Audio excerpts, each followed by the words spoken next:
Welcome back, ladies, and thank you for joining me in our last video. So I want to do a little recap for you of all that we've gone through together and the journey we've taken through these videos. What it all comes down to is basically seeing and feeling the difference between a normal, typical hospital birth and a home birth experience. So at the hospital, very often, you go in quite unprepared, really just releasing the experience to the experts that are around you. Where at home, you go in prepared, both physically and mentally, feeling ready for this adventure that you're about to take together with you and your baby. In the hospital, you also tend to place your trust in the hands of others, most of which you don't know or you've never met before. Now, at home, you're placing your trust in nature and this beautiful body that God's created.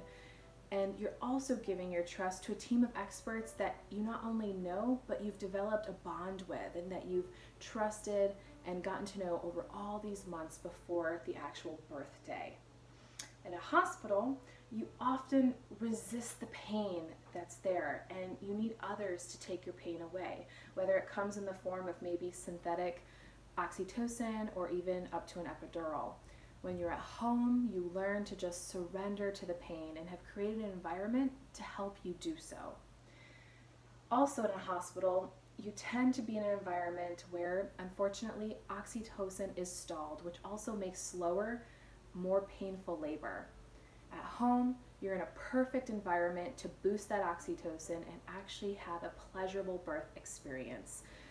In the end, in a hospital, when you look at all these things above and you really think about it and get that feeling, it brings you to a place of feeling disempowered with your birth and not having maybe that birth experience you'd like.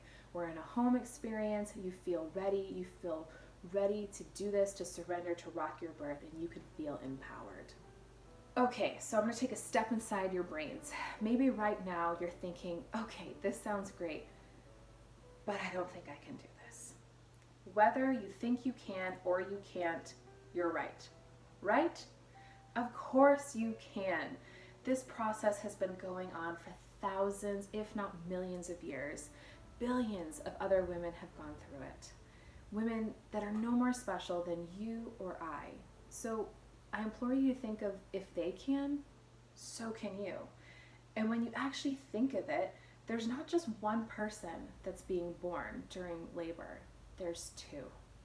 Try to look at it this way. Labor and the experience of giving birth could be seen as a rite of passage into motherhood. Yes, a new baby is brought into the world, but the woman, the mother too, is not the same person as she was the day before.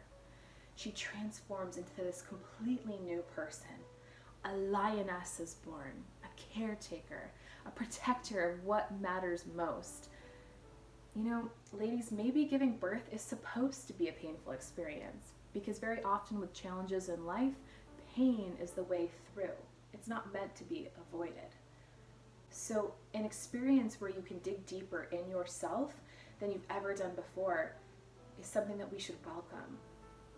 You can do it. You can prove that you can do it. And you discover that deep down within you, there's a force, a supernatural power that can take anything life could ever throw at it. You discover that you, in fact, are invincible and indestructible. You're a mama now, and you can do absolutely anything.